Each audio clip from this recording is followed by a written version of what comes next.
Sumpah, susah kali ya memulai tuh ya. Bismillahirrahmanirrahim. Hai.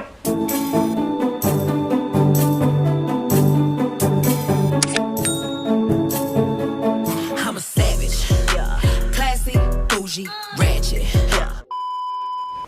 Jadi, seperti yang aku udah bahas kemarin, bukan bahas sih sebenarnya, itu jogetan gaji aja kan ya. Lagunya itu judulnya Savage by Megan Thee Stallion. I don't know, correct me if I'm wrong, cara pengucapan si singer songnya itu. Nah, gimana sih caranya kita ngebedah adjectives yang ada di sana? Jadi, aku akan mengacu kepada pengertian yang ada di beberapa kamus. Tapi kamus acuan pertama yang aku gunakan di sini adalah Oxford. Nanti kalau misalkan di Oxford kurang ngena, artinya aku bakalan pindah ke Cambridge. Baru nanti ketika Oxford sama Cambridge nggak nge-provide apa yang aku inginkan, maka aku akan langsung tanya kepada Google. Di sini yang pertama kita punya I'm the Hood Mona Lisa. Di situ ada kata-kata hood. Kita tahu di sini pertama hood bacanya. It's a noun. Kalau di Oxford, kenapa dia noun? Karena hood itu bisa jadi adalah hood, a part of coat. Nih hood. Kayak bagian belakangnya gitu, guys. Nah, terus habis itu pengertian yang kedua adalah a piece of cloth. Dia masih berhubungan sama kain-kain. Tapi kan nggak mungkin Mona Lisa hubungannya sama kain-kain. Nah, terus habis itu yang terakhir nih di nomor 8 ada also hood. Ternyata hood itu adalah singkatan dari neighborhood. Nah, kalau kalian anak yang demen nih, ngikutin kayak perkembangan bahasa slang, sudah kalian tahu, misalkan ada kata-kata probably, jadinya probably, ya something like that. Nah, jadi di sini I'm the Hood Mona Lisa artinya adalah Mona Lisa yang terkenal di lingkungannya, kayak macem-macem kembang desa gitu loh. Jadi kalau kalian yang belum tahu juga, FYI, Mona Lisa itu gambar yang kayak di sini. Mona Lisa itu nama dari lukisannya itu sendiri, dan dia adalah lukisan dari Leonardo da Vinci, yang mana modelnya itu sendiri namanya Mbak Lisa. Jadi Mona Lisa artinya Mbak Lisa, Mona artinya madam atau ma'am gitu. Dan FYI lagi tambahan informasi bahwa lukisan ini kalau kalian sering nonton di film-film atau di kartun-kartun, itu tuh harganya sekarang, bukan sekarang sih, kalau dari source yang aku dapatkan pada tahun 2018, dia harganya nyampe USD 650M, jadi 650 juta US dollar. Nggak tahu itu berapa rupiahnya. Next. Lalu kita punya kata cheesy. Cheesy adjectives, yang mana dia artinya not very good or original and without style. Oke, without style. Terus habis itu selain itu kita juga punya too emotional or romantic in a way that is embarrassing. Mungkin kalau di bahasa Indonesiain jadinya adalah picisan. Jadi kayak misalkan ada orang gitu kan tiba-tiba kasih kalian coklat terus nyanyiin sesuatu, it's cheesy, nggak banget deh. Kalau kalian suka digituin berarti you're cheesy too. Padahal aku juga suka. Oke, next. Kita punya exclusive. Exclusive di sini kita juga bisa lihat dia adjectives. Artinya cuman satu, only to be used by one particular person or group, only given to one particular person or group. Jadi kayak modelnya exclusive edition, limited edition, sesuatu yang pokoknya dia khusus, only for you.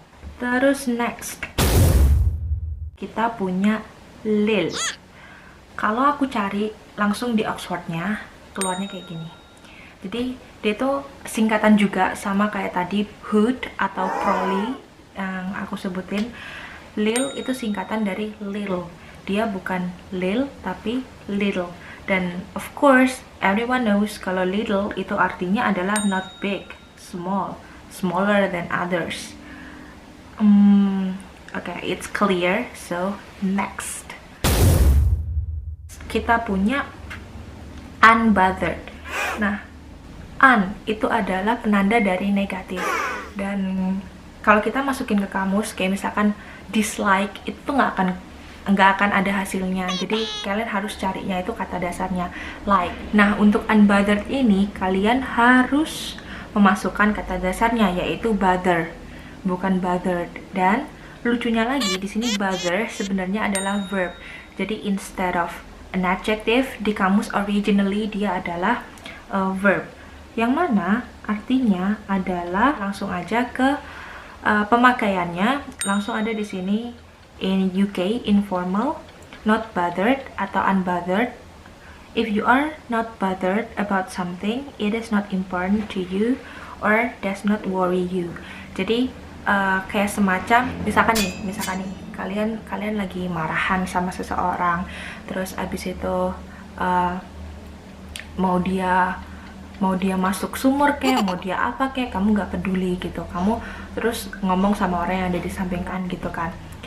It's really none of my business, I'm unbothered gitu. Terus habis itu kita punya kata-kata lagi yang terakhir kayaknya nih. Nggak yang terakhir sebenarnya, tapi nanti bakal jadi video yang kedua.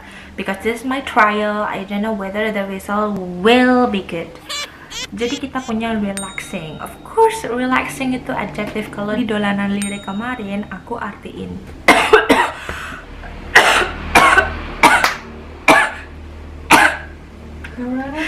Coronavirus. Kalau yang di dolanan lirik kemarin, aku artiinnya relaxing itu santai kayak di pantai gitu. Nah, di sini bisa kita baca artinya adalah helping you to rest and become less anxious. Jadi tujuan dari bersantai adalah membuat pikiran menjadi fresh, tidak anxious, tidak worry, tidak khawatir begitu loh ya pemirsa. Nah, lupa. Allah, udah gibat masih di depan kamera. Ada motor. Jadi ada dua kata yang ketinggalan, yaitu bad sama fake, yang sebenarnya mereka hampir-hampir sama. Jadi udah tahu kan bad itu kayak gimana. Bad means sesuatu yang jelek. Terus untuk fake bisa kalian juga lihat di sini. Jujur ya, kalau dengerin kata-kata fake, yang terlintas di otak aku adalah lagu.